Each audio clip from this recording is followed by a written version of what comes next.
जी नमस्कार दोस्तों, good evening to all of you. आप सभी कैसे हैं? आशा उम्मीद है कि आप सभी स्वस्थ एवं मस्त होंगे। स्वस्थ एवं मस्त होने के साथ साथ उत्साहित भी होंगे, क्योंकि आज का जो डिस्कशन होने जा रहा है मोस्ट इंपॉर्टेंट न्यूमेरिकल। स्टूडेंट काफी दिनों से इंतजार कर रहे थे।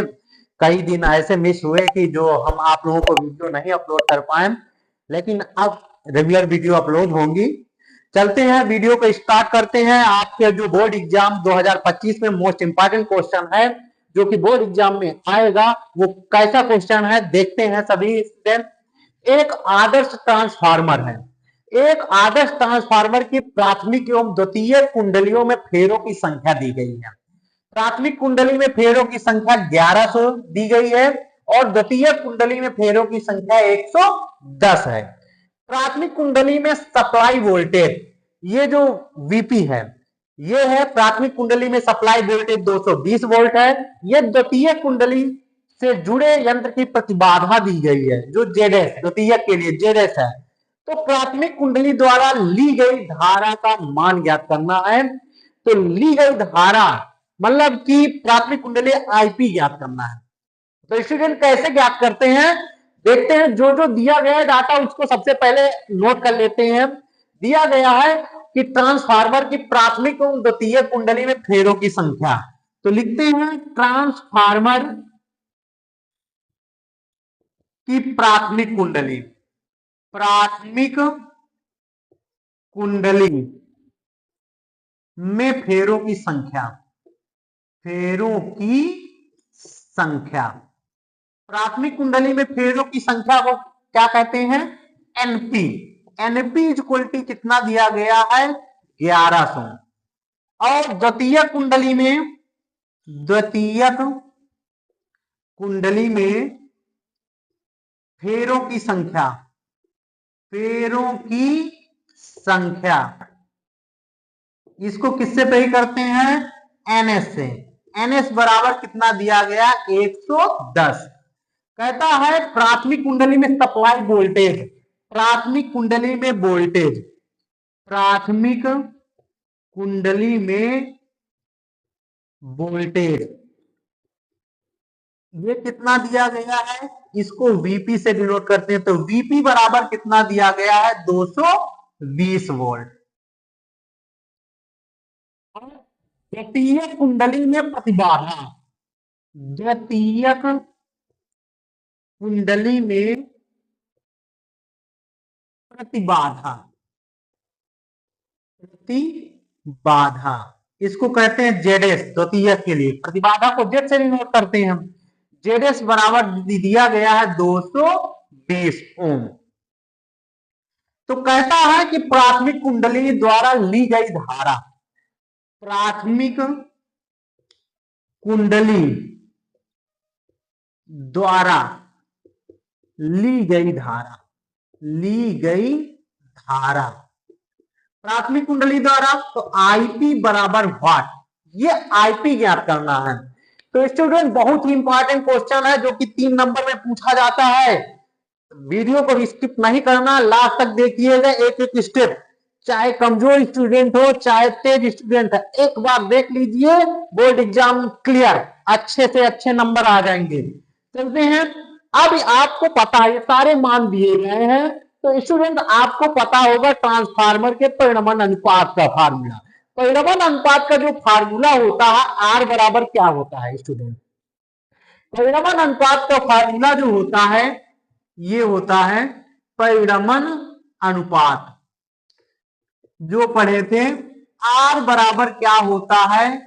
वीएस अपान वीपी, ईएस अपान ईपी बराबर एनएस अपान एनपी बराबर आईपी अपान आईएस। ये फार्मूला होता है स्टूडेंट। इनके बीच इसी का नाम होता है परिणमन अनुपात। अब इनके बीच की बात करता है तो फार्मूला होता है। अब हमें तो जो जिसमें यूज करना है उसका यूज करते हैं। स्टूडेंट हमें क्या करना है? प्राथमिक कुंडली के फेरों की संख्या दी गई है, ये द्वितीय की दी गई है, और इसका प्राथमिक का वोल्टेज दिया गया है। तो हम सबसे पहले द्वितीय का वोल्टेज निकाल लेते हैं। चलते हैं, सबसे पहले इसी स्टेप से लगाते हैं। तो NS upon NP is equal to VS upon क्या होगा VP से। इसके और इसके बीच संबंध लगाते हैं। तो अब यहां पर NS का मान कितना दिया गया 110 और NP का मान दिया गया है 1100। VS का मान हमें पता नहीं है, ज्ञात करना है। और VP का मान कितना दिया गया 220।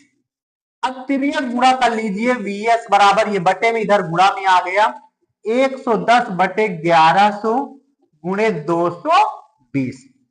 ये जीरो से ये जीरो कैंसिल, ये जीरो से ये जीरो कैंसिल, 11 से 11 कैंसिल। तो VS इज इक्वल टू कितना आ गया 22 वोल्ट आ गया।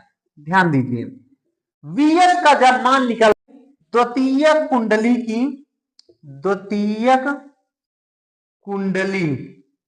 की प्रतिबाधा ZS दिया गया है। तो Z V बराबर IR होता है। तो R बराबर क्या होता है, ध्यान दीजिए ओम का नियम जैसे R बराबर V अपान I, तो R ही Z है। तो यहां पर Z की जगह पर ये क्या आ जाएगा VS अपान कितना आ जाएगा IS। अब यहां से IS की वैल्यू निकालेंगे तो IS बराबर क्या हो जाएगा VS अपान ZS। तब IS बराबर VS का मान कितना है 22 और ZS का मान कितना दिया गया 220। इससे कैंसिल हो गया 22 का नाम 22 10। IH बराबर कितना आ गया 1 अपान 10। इसको हम 0.1 एम्पियर कह सकते हैं। अब IS का मान निकल आया, लेकिन हमें निकालना क्या प्राथमिक कुंडली द्वारा ली गई धारा। तो प्राथमिक कुंडली द्वारा ली गई धारा ज्ञात करना है। तो अब स्टूडेंट क्या करते क्या है, अब आदर्श ट्रांसफार्मर के लिए लगाते हैं। आदर्श ट्रांसफार्मर है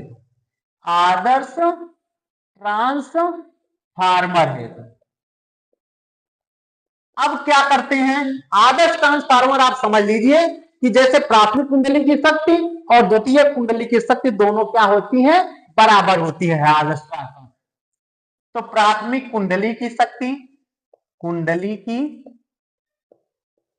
शक्ति या सामर्थ्य बराबर क्या होता है द्वितीयक कुंडली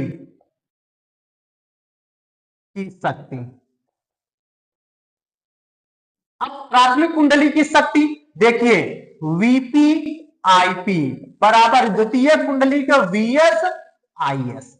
ध्यान दीजिए P बराबर VI होता, तो VI मतलब प्राथमिक के लिए तो P मतलब प्राइमरी कॉइल और S मतलब सेकेंडरी कॉइल। अब यहां पर VP और VP का मान क्या दिया गया है, ध्यान दीजिए 220। तो यहां पर VP का मान 220, IP का मान हमें ज्ञात करना है और VS का मान क्या दिया गया 22 और IS का मान कितना निकला 0.1।